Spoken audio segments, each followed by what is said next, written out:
Hello, friends, and welcome to the Exams Made Simple. And we are back again with the Hindu Complete Newspaper Analysis for 8th March 2023. 8 मार्च 2023 का दिन है। पहले तो दो चीज़ों की आप लोग को हार्दिक शुभकामनाएं। पहले तो इंटरनेशनल विमेंस डे की, and second is the Holi. Holi भी बहुत बड़ा त्यौहार है ना। तो आप लोगों के जीवन में जो भी आप लोग चाहते हैं वो सब आपको मिले। मेरी तो यही दुआ रहेगी, you all achieve what ever you Aspire, what ever you dream of, and do well. आज के दिन को भी यूटिलाइज़ करना, थोड़ा बहुत होली खेलना, लेकिन है ना, क्योंकि हर त्यौहार का अपना महत्व होता है। You can do that, and इसके बाद आप ज़रूर लेकिन पढ़ाई पे ध्यान दीजिएगा। स्टार्ट करते हैं आज के न्यूज़पेपर एनालिसिस को। रिक्वेस्ट आपसे रहेगी कि लाइक ज़रूर करें, please do like it, do like the video. चलो बिना देखे ही कर दो ना, होली के दिन है यार, इतना तो कर ही सकते हो, तो you can do that. And start करते हैं सबसे पहले सवालों के साथ। First question is, consider the following statements regarding United Nations High Seas Treaty. United Nations High Seas Treaty के regarding क्वेश्चन है। पहला स्टेटमेंट कह रहा है, it is a legally binding treaty to protect marine life in international waters. दूसरा, it aims to place 50% of the seas into protected area by 2030। तीसरा statement है, the treaty includes a pledge in by the signatories to share ocean resources. आपको बताना है कि कौन कौन से स्टेटमेंट्स इसमें से इनकरेक्ट है, which of the following statements are incorrect in this. अब देखो क्या है कि एक चीज़ और आपको बतानी है कि ये जो पूरे नोट्स हैं, पीडीएफ है वीडियो के, वो आपको हमारे टेम्स आईएएस ऐप में मिल जाएंगे। टेम्स आईएएस ऐप आप प्ले स्टोर पर डाउनलोड कर सकते हैं। एंड इसके अलावा जो लोग आईओएस के हैं तो वो भी देख लें। मैंने कमेंट और डिस्क्रिप्शन में लिख रखा है कि किस तरीके से आप कर सकते हैं, तो प्लीज़ डू दैट, है ना। ये पूरे नोट्स आपको अवेलेबल रहेंगे डेली, सबसे पहले आपको मिल जाया करेगा।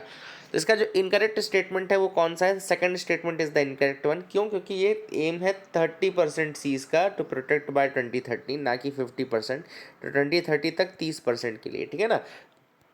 तो second statement is wrong, first and third are exactly correct. Second question is, Sultanpur national park was seen in news. आपको बताना है कि कहाँ पर लोकेटेड है। ऑप्शंस आपके सामने है, Haryana, Orissa, Uttar Pradesh, Rajasthan. So the correct answer for this is I think A, Haryana में है ना। तो Sultanpur national park is in Haryana. आगे मूव करते हैं, अगले सवाल पे आते हैं। अगला सवाल है आपका, red line campaign is seen in news, it is related to. Red line campaign news में रहता है, किससे रिलेटेड है? Options are gender equality, anti microbial resistance, drug trafficking, child abuse, इन सबसे। तो the correct answer for this is anti microbial resistance. तो red line campaign जो है वो एंटी माइक्रोबियल रेजिस्टेंस को रोकने के लिए स्टार्ट किया गया है। तो ये 3 सवाल थे आज के। I hope you got clarity regarding all the 3 ones, है ना। आगे मूव करते हैं, न्यूज़ एनालिसिस में आते हैं। तो पहली जो न्यूज़ है वो है regarding the government has proposed to launch international big cat alliance, IBCA। याद रखिएगा, गवर्नमेंट ऑफ इंडिया ने प्रपोज किया है कि वो लॉन्च करेंगे international big cat alliance, and this will be under the leadership of India only, and this will be to protect the big cats, and assured support over 5 years will be guaranteed. And India starting funding देगा $100 million की, लगभग 800 करोड़ रुपए start करेगा India, and $100 million के आसपास that will be from India. International big cat alliance की अगर हम बात करें तो it is proposed mega global alliance, it is a proposed mega global alliance, and it will work towards the protection of and conservation of the 7 major big cats। जो 7 major big cats होती हैं, tiger, lion, leopard, snow leopard, puma, jaguar, cheetah, इनको protect करने के लिए basically ये start किया जा रहा है international big cat alliance. India के अंतर्गत रहेगा ये, and to provide basically the purpose of this alliance will be to provide a platform for dissemination of information on benchmarked practices, capacity building, resource repository, research development, awareness creation, ये सारी चीज़ें regarding the big cats के regarding ये। लेकिन ठीक है ना, membership की अगर हम बात करें तो the membership will be open for the 97 range countries. Range countries मतलब कि जहाँ पे नेचुरल हैबिटेट है इनमें से किसी भी बिग कैट का, है ना। इसके अलावा कुछ इंटरेस्टेड नेशन अगर दूसरे हैं तो उनको भी इंक्लूड किया जाएगा। And the activities will be regarding advocacy, partnership, knowledge, e-portal बनाया जाएगा, capacity building, eco tourism promotion, partnership between expert groups, ये सारी चीज़ें की जाएंगी, ठीक है ना। अब इसमें एक जनरल असेंबली होगी जिसमें सारी मेंबर कंट्रीज होंगी, a council of at least 7 but not more than 15 member countries which will be elected by the general assembly for a term of 5 years and then a secretariat will be there. ठीक है, for the first 5 years मैंने आपको बता दिया कि IBCA की जो funding है वो इंडिया जो है टोटल $100 million का ग्रांट जो है वो देने वाला है है ना। तो I hope you got clarity regarding all this things. International big cat alliance एक अच्छा इनिशिएटिव है। Second question is what is HUID number. HUID, अगर आपसे कभी कोई पूछे HUID नंबर क्या है तो it is hallmark unique identification. ठीक है ना, हॉलमार्क यूनिक आइडेंटिफिकेशन नंबर, ये unique 6 digit alpha numeric code है। HUID is a 6 digit alpha numeric code and it is basically it is stamped manually on a piece of jewellery. तो jewellery के जो jewellery में ये जो रहता है वो मैनुअली प्रिंटेड रहता है, हॉलमार्किंग के पर्पज से रहता है। It ensures the purity and fitness of the gold via third party assurance to the consumer. So it is a sort of purity and fitness of the gold. And BIS hallmark जो है उसके 3 component हैं। BIS hallmarking के 3 component है, जो चीज़ mandatory भी है। तो BIS हॉलमार्क के 3 कंपोनेंट, पहला है BIS लोगो, BIS का लोगो होना ज़रूरी है, symbol which indicates the article's purity and fitness and then HUID number. तो ये तीनों मिल करके जो BIS हॉलमार्क है प्रॉपर वो बनाता है, एक तो लोगो, एक symbol which indicates the article's purity and fitness and then HUID number. ठीक है ना। अब अभी रिसेंटली ये अनाउंस किया गया था कि जो भी गोल्ड ज्वेलरी या जो भी गोल्ड आर्टिफैक्ट बिना HUID नंबर के होंगे सेल होंगे वो 1 अप्रैल से प्रोहिबिट हो जाएंगे। तो ये भी एक इंपॉर्टेंट चीज़ है जो न्यूज़ में थी। तीसरा न्यूज़ है समर्थ के regarding. What is Samarth? Samarth is scheme for capacity building in textile sector. Samarth is scheme for capacity building in textile sector and it is a scheme demand driven and placement oriented umbrella skilling initiative that aims to provide incentives for creating jobs in the organise textile industry and related sectors. तो organise textile industry और related sector में capacity building करना, jobs create करना, basically ये सारे M है इस scheme के अंतर्गत। तो I hope you got clarity regarding that and 2024 तक के लिए इसको इम्प्लीमेंट किया जाएगा, काफ़ी इंपॉर्टेंट है। एक अगली न्यूज़ है इंडियन ब्यूरो ऑफ माइंस के रिगार्डिंग। तो इंडियन ब्यूरो ऑफ माइंस क्या है basically? Indian bureau of mines ने रिसेंटली सेलिब्रेट किया 75th फाउंडेशनल डे। याद रखिएगा 75th फाउंडेशनल डे सेलिब्रेट किया गया इंडियन ब्यूरो ऑफ माइंस के द्वारा। इंडियन ब्यूरो ऑफ माइंस की अगर हम बात करें तो it was founded in 1948 as a government institution which is responsible for multiple disciplines like conservation, scientific development and mineral resources. ठीक है ना। तो the Indian bureau of mines है, इसको बनाया गया था 1948 में as a government institution. It was responsible for disciplines like conservation, scientific development of mineral resources, protection of environment in non coal, non petroleum and natural gas, non atomic minerals and minor minerals mines, and it comes under the aegis of Department of Mines, Ministry of Mines। याद रखिएगा department of mines के अंतर्गत आता है Indian bureau of mines. Role की अगर हम बात करें तो ये प्रमोट करता है scientific development in the mining sector. ठीक है ना। तो it promotes the scientific development in the mining sector. The aim is to conserve the minerals and protect against environmental degradation due to mining activities. ये सारी चीज़ें काफ़ी important, I hope you got clarity regarding that as well. अगली news है on women's day eve Nagaland's first women minister assumes office. तो नागालैंड की पहली women minister याद रखिएगा सलहाउटुनु क्रूज। याद रखिएगा Salhoutuonuo Kruse. She made history on Tuesday by becoming Nagaland's first women minister. तो नागालैंड की पहली वुमेन मिनिस्टर बनी है। तो काफ़ी इंपॉर्टेंट है, I hope you got clarity regarding that as well. आगे मूव करते हैं, देखते हैं और क्या इंपॉर्टेंट न्यूज़ आर्टिकल्स है जिनके बारे में हमको डिस्कस करना है। तो you can move ahead with me. यहाँ पे हम 2 एडिटोरियल देखेंगे। पहला देखेंगे chatbot gaffe that exposes the chinks in the AI armour. तो अभी रिसेंटली चैट GPT का काफ़ी ज़्यादा नाम चल रहा है। चैट GPT आप सब जानते हो AI पावर्ड है, यानी कि आर्टिफिशियल इंटेलिजेंस की मदद से जो कुछ भी आपको ढूंढना करना है, जो कि जो आपको जानना समझना है, वो सारी चीज़ें आप इसमें देख सकते हैं। ठीक है ना। तो अब चैट GPT कितना सही कितना गलत उसके बारे में ऑथर ने आप बताया। ऑथर ने कहा कि देखो सबसे पहले चैट GPT में कुछ अभी एग्जाम्पल्स ऑथर ने दिए हैं कि किसी ने सर्च किया कि कितने लोग AI को अच्छा मानते हैं। तो चैट GPT ने बताया कि 71% है जो कि अच्छा मानते हैं, बाकी कुछ ही लोग हैं जो ख़राब मानते हैं। मानते हैं। अब क्या हुआ, जब वो सर्वे वहाँ पे थोड़ा ग्राउंड में हुआ है तो उसमें जस्ट अपोजिट रिजल्ट देखने को मिला। 18 से 20% ही लोग ऐसे हैं जो सही मानते हैं, बाकी 70% गलत मानते हैं।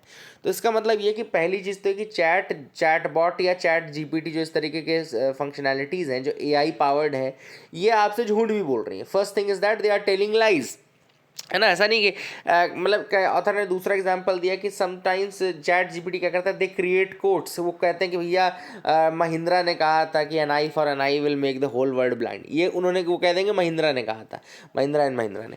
तो ये बेसिकली एक तरीके से लाइज हैं जो कि कई बार chat bots and chat GPT ये सब फैला रहे हैं। तो ऑथर ने दूसरा एग्जाम्पल यहाँ पे ये दिया है कि they can also create lies and they can also create things which are not truth, है ना, जो कि ट्रुथ नहीं है ना। तो all this things are these are the issues। इसके बाद ऑथर ने गूगल के बार्ड का एग्जांपल दिया जिसने डेमोन्स्ट्रेशन के दौरान ही गलत आंसर कर दिया ना, कि गूगल का जो बार्ड था उसने तो डेमोन्स्ट्रेशन के दौरान ही वो कर दिया था, मतलब गलत आंसर दे दिया था। 2016 में Microsoft apologized after a Twitter chatbot Tay began generating racist and sexist messages. तो एक ट्विटर चैटबॉट था टे करके, it began generating racist and sexist messages, ठीक है ना। तो ये भी इंपॉर्टेंट चीज़ है। एंड इसके अलावा जैसे अगर आप देखें मेटा का ब्लेंडर बॉट है, Blender bot, it was telling the journalist that it had deleted its Facebook account after learning about the company's privacy scandals and there are many examples which are related to do. तो यहाँ पे author ने कहा the problem is with the bot logic, the problem is the bot logic. Bot logic का problem क्या है कि जो जैसे चैट जीपीटी है, what is done is that it generate the responses by predicting the logical next word in a sentence.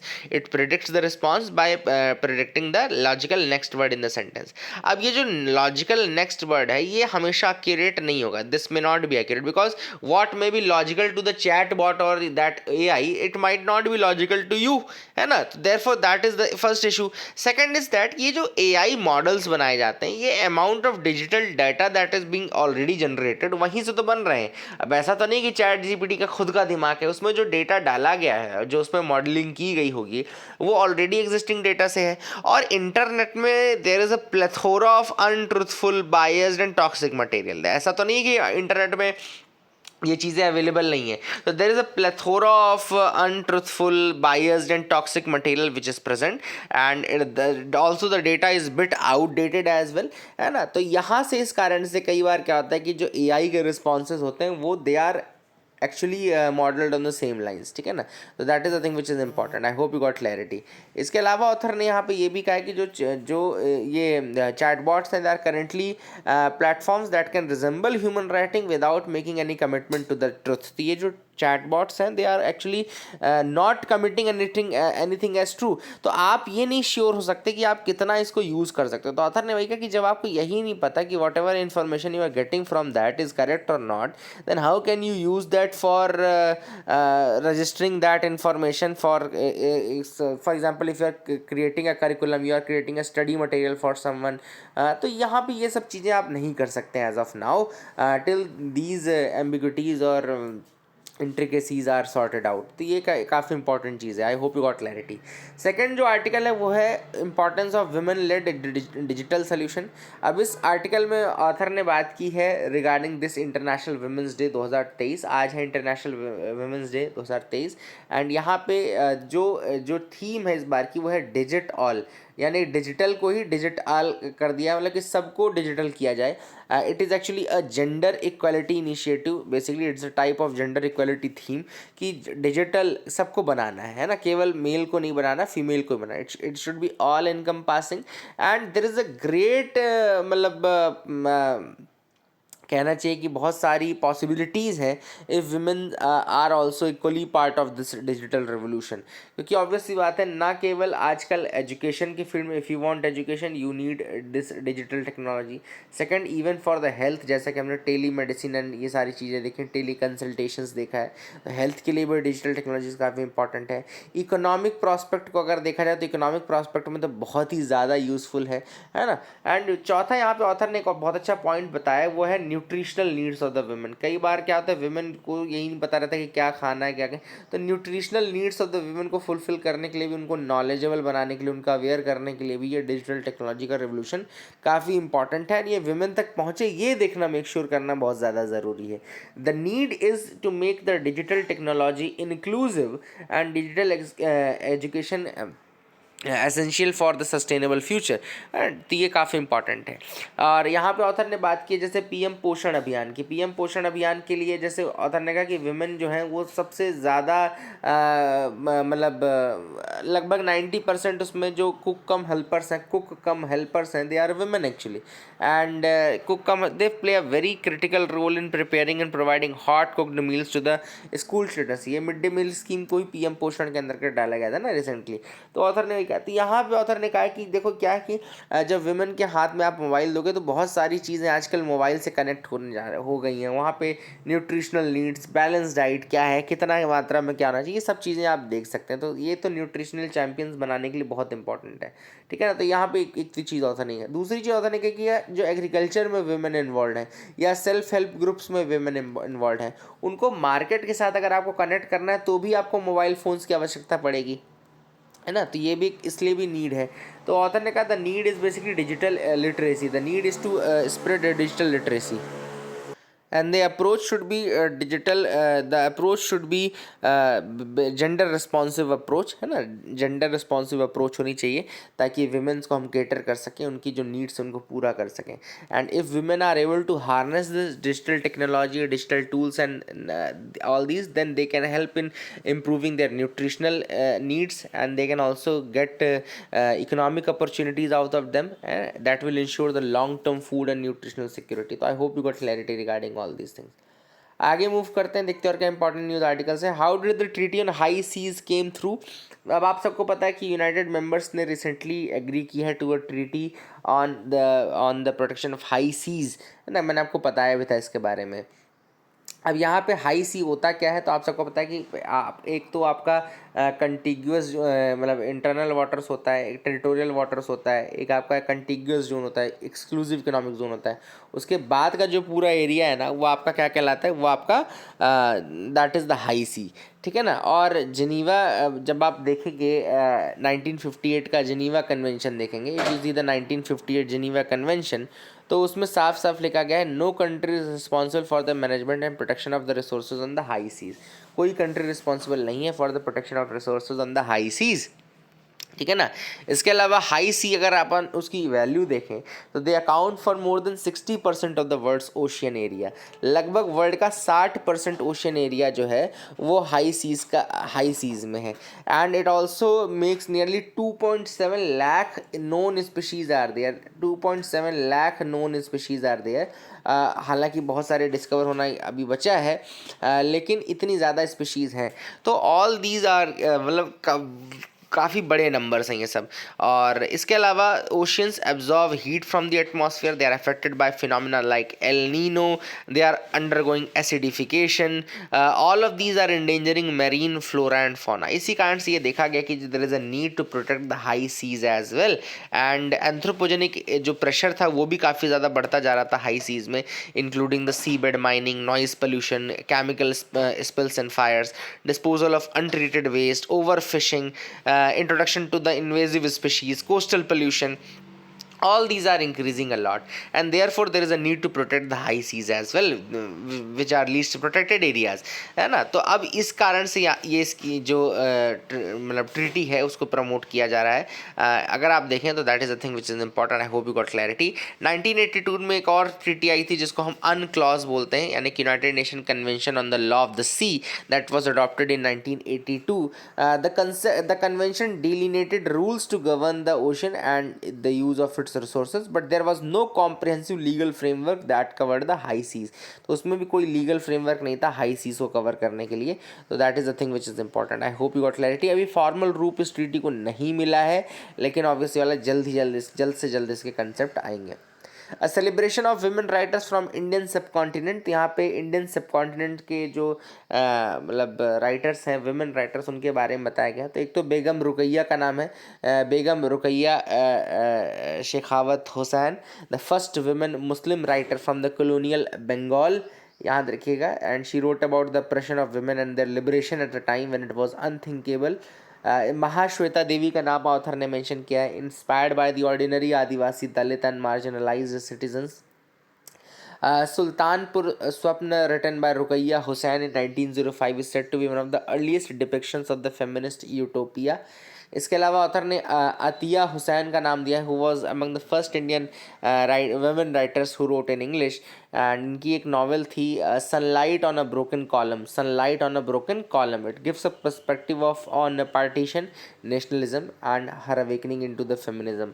तो याद रखिएगा Sunlight on a Broken Column by Attia Hussain, ठीक है। इसके अलावा ऑथर ने मेंशन किया है बांग्लादेशी राइटर ताहमीमा आनम की first novel a golden age that tells the story of her countries war of liberation through the eyes of one family and how the main character a window and a mother struggles with finding her own identity and understanding the passionate nationalism of her children who get embroiled in a civil war।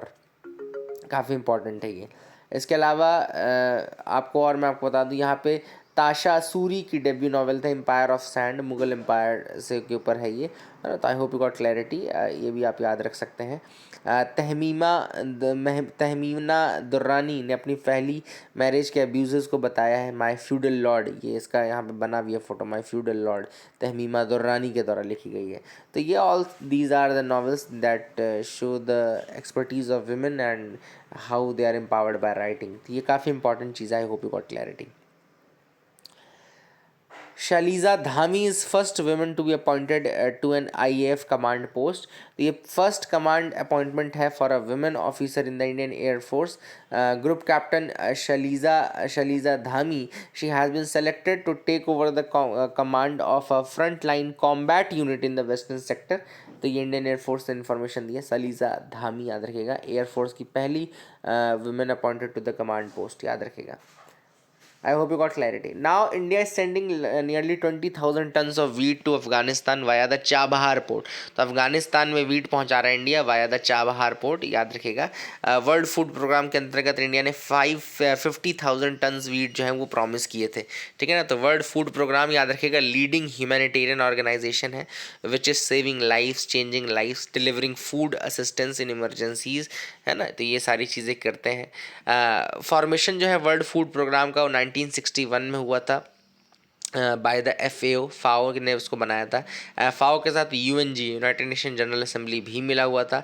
Headquarter इसका Rome Italy में located है। It is also a member of United nation sustainable development group which is a collision of UN agencies.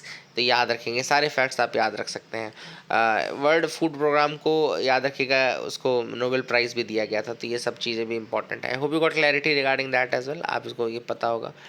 आगे move करते हैं, देखते हैं और क्या इंपॉर्टेंट न्यूज़ आर्टिकल्स है जिनके बारे में हमको डिस्कस करना है। यहाँ पे है the concerns over linking Aadhaar with voter IDs. Author ने कहा कि देखो आधार के साथ वोटर आईडी को लिंक करना मैंडेटरी नहीं है, वॉलंटरी है। पहले तो ये मिथ ब्रेक करना है, क्योंकि कई बार क्या होता है, जो लोग आपका डोर टू डोर सर्वे करते हैं ना वो वोटर आई कार्ड के लिए, तो वो क्या कह रहे हैं कि वो कह रहे हैं कि अगर आपने आधार से लिंक नहीं किया तो आपका जो वोटर आईडी कार्ड है वो रिजेक्ट हो जाएगा। लेकिन ऐसा बिल्कुल नहीं है। जो चीफ इलेक्टोरल ऑफिसर्स हैं उन सब ने क्लियर किया कि it is voluntary not mandatory. Second जो इशू है, ऑथर ने ये कहा कि जो इशू है वो ये है कि अगर आप आधार के साथ लिंक कर रहे हो वोटर आईडी का डेटा, तो ये सारा डेटा पॉलिटिकल पार्टीज़ के पास जाएगा और micro targeting of the voters can be done. Micro targeting of the voters can be done using these phone numbers, using these Aadhaar numbers and personal information that is received from there. तो काफ़ी एक important aspect है जो कि author ने यहाँ पर touch किया। तो I hope you got clarity regarding that, आपको समझ में आ गया होगा। आगे मूव करते हैं, देखते हैं और क्या इंपॉर्टेंट न्यूज़ आर्टिकल्स हैं। तो यहाँ पे ऐसी कोई न्यूज़ नहीं है। So that is it for the day. Keep loving us, keep sharing us and happy Holi once again. Thank you and have a nice day.